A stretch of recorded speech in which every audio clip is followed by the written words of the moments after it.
Good morning বন্ধুরা, আমি সঙ্গীতা। আজকে আমি বানাবো পটলের দোরমা। পটলের দোরমা বানাতে কি কি উপকরণ লাগছে, আর তোমরা অনেকভাবে পটলের দোরমা খেয়েছো। আজ আমি যেভাবে বানাবো সেইভাবে তোমরাও বানানোর চেষ্টা করবে, দেখবে অসাধারণ লাগে। আর নিরামিষ দিনে তো বলার নেই, এই রেসিপিটা থাকলে আর কিছু চাই না। চলো, সম্পূর্ণ নিরামিষ কি কি লাগছে উপকরণ তোমাদেরকে আমি সব শেয়ার করব তোমাদের সাথে। দেখো, পটলটাকে আমি হালকাভাবে গাটা ছুলে নিয়েছি, চেঁচে নিয়েছি। পুরটাকে দেখো, ভেতরের পটলের যে অংশটা সব বের করে নিয়েছি। এদিকে আমি নিয়ে নিচ্ছি চিনেবাদাম আর মুগ ডাল, একটু শুকনো কড়াইয়ে আমি ভেজে নিয়েছি। এখানে নিয়ে নিচ্ছি ফোড়ন দেওয়ার জন্য গরম মশলা, যা যা লাগে দেখো, লং, এলাচ, দারচিনি। আর এদিকে নিয়ে নিয়েছি হলুদ, নুন আর কাশ্মীরি লঙ্কার গুঁড়ো আর জিরে গুঁড়ো। এখানে টমেটো নিয়ে নিয়েছি, এখানে নিয়েছি নারকেল, এখানে আমি আদা আর কাঁচা লঙ্কার পেস্ট, আর এখানে পোস্ত আর বাদামের পেস্ট করে রেখে দিয়েছি। চলো বন্ধুরা, এবারে আমি কড়াইটা চাপিয়ে দিই। দেখো বন্ধুরা, কড়াইয়ে আমি সামান্য তেল দিয়ে দিয়েছি আর একটু হলুদ গুঁড়ো আর নুন দিয়ে দিয়েছি। এবারে আমি পটলগুলোকে হালকা করে ভেজে নেবো, যাতে একটু নরম হয়ে যায়। তারপর আমি ফুলগুলো ভরতে দিলে সুবিধা হবে। আর আমি এদিকে দেখো বন্ধুরা, ওদিকে পটলটা আমি হালকা করে ভেজে নেব, আর এইদিকে আমি পেস্ট করে নিয়ে আসবো পটলের যে ভেতরের অংশটা, আর মুগ ডাল আর চিনেবাদাম। মুগ ডালটা দেওয়াতে ফ্লেভারটা খুব ভালো আসবে। তোমরা দেখবে অনেকভাবে খেয়েছো, একবার এইভাবে বানিয়ে খেয়ে দেখবে, নিরামিষ দিনে অসাধারণ লাগে। তাহলে আমি এগুলোকে পেস্ট করে নিয়ে আসি, আর ওইদিকে আমি পটলগুলোকে হালকাভাবে ভেজে তুলে নিই। দেখো বন্ধুরা, পটলগুলো হালকাভাবে ভেজে তুলে নিয়েছি, খুব বেশি ভাজলাম না, কারণ পরে আরেকবার আমি পুর ভরে ভেজে নেব। এবার আমি ওই তেলের মধ্যেই আমি দিয়ে দেবো পেস্ট করে রাখা পটলের যে অংশটা ছিল, আর বাদাম আর মুগ ডাল। আমি সম্পূর্ণ ঢেলে নিই, তারপর আবার তোমাদের কাছে ফিরে আসছি। দেখো বন্ধুরা, পেস্টের মধ্যে আমি কিছুটা নারকেল আর সামান্য পরিমাণে হলুদ আর একটু লঙ্কার গুঁড়ো, ঝাল হবে তাই হালকা পরিমাণে একটু লঙ্কার গুঁড়ো আর সামান্য পরিমাণে নুন দিয়ে দিলাম।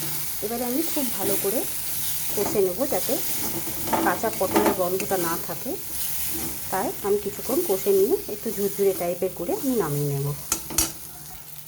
দেখো বন্ধুরা, এইভাবে নিরামিষ দিনে বানিয়ে খেয়ে দেখবে, একদম আমিষ দোরমাকে হার মানিয়ে দেবে। এইভাবে নিরামিষ দিনে নিরামিষভাবে বানাবে, খেয়ে দেখবে অসাধারণ লাগে। তখন মনেই হবে না যে আমি পেঁয়াজ রসুন দিয়ে বানিয়ে খাবো। একবার অতি অবশ্যই বানিয়ে খেয়ে দেখবে, আর আমাকে জানাতে ভুলবে না যে কীরকম লেগেছে রেসিপিটা। আর যদি ভালো লেগে থাকে, লাইক, শেয়ার এবং সাবস্ক্রাইব করে দেবে বন্ধুরা চ্যানেলটাকে।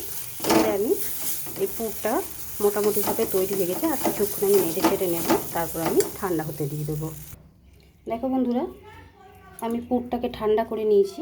এবারে আমি একে একে সমস্ত পটলের ভেতরে আমি পুরগুলোকে ভরে দেবো, এইভাবে লম্বা করে।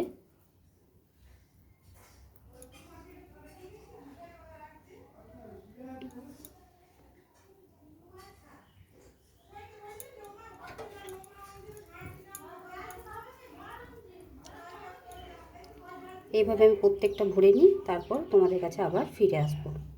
দেখো বন্ধুরা, সমস্ত পটলের মধ্যে আমি পুর ভরে নিয়েছি, আর মুখটাকে সিল করে দিয়েছি। একটু আটা গুলে আটাটাকে আমি শক্ত করে একটু মেখে মুখটা সিল করে দিলাম। তোমরা চাইলেও অন্য কিছু দিয়ে করতে পারো, বা পটলের মুখটাকেই তোমরা একটু কাঠির সাহায্যে দিয়ে দিতে পারো। এবারে আমি গরম কড়াইয়ের মধ্যে তেল গরম হতে দিয়ে দিয়েছি, আরেকবার আমি ভেজে নেব, যাতে কাঁচা আটাটা মুখে পড়লে খারাপ না লাগে, সেই কারণে আরেকবার আমি ভেজে নেব। সেই জন্য আমি আগে খুব ভালো মতন ভাজিনি, হালকা ভেজেছিলাম। এবারে এই সমস্ত পটলগুলো আরও একবার ভালোভাবে ভেজে নেব, তারপর তোমাদের কাছে ফিরে আসবো। দেখো বন্ধুরা, সমস্ত সবগুলো আমি তুলে নিলাম। আর মুখগুলো দেখবে যে আগে ভেজে নেওয়ার চেষ্টা করবে, পরে ভাজতে গেলে বের হয়ে যাওয়ার সম্ভাবনা থাকে, তাই আমি আটা দিয়ে মুখটাকে আমি সিল করে দিয়েছিলাম।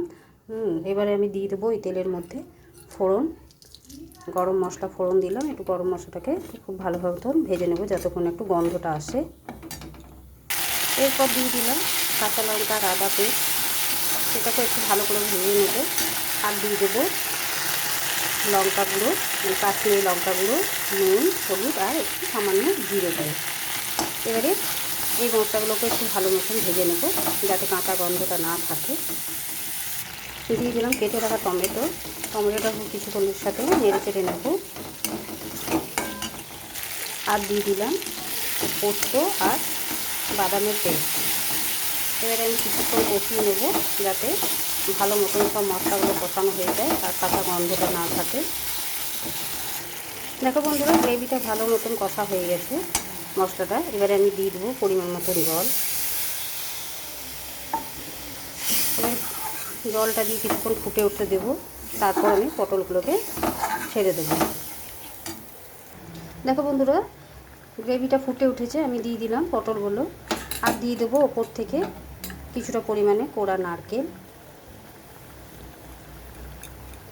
এবার কিছুক্ষণ ফুটে গেলে আমি নামিয়ে নেব, তারপর তোমাদের কাছে আবার ফিরে আসবো। দেখো বন্ধুরা, পটলের দোলমার রেসিপিটা আমার তৈরি হয়ে গেছে। তোমাদের কেমন লেগেছে আশা করি ভালো লাগবে। যদি ভালো লেগে থাকে তাহলে লাইক, শেয়ার এবং চ্যানেলটিকে সাবস্ক্রাইব করে দেবে আর সবার সাথে শেয়ার করে দেবে। আর কমেন্ট করে জানাতে ভুলবে না, অতি অবশ্যই জানাবে।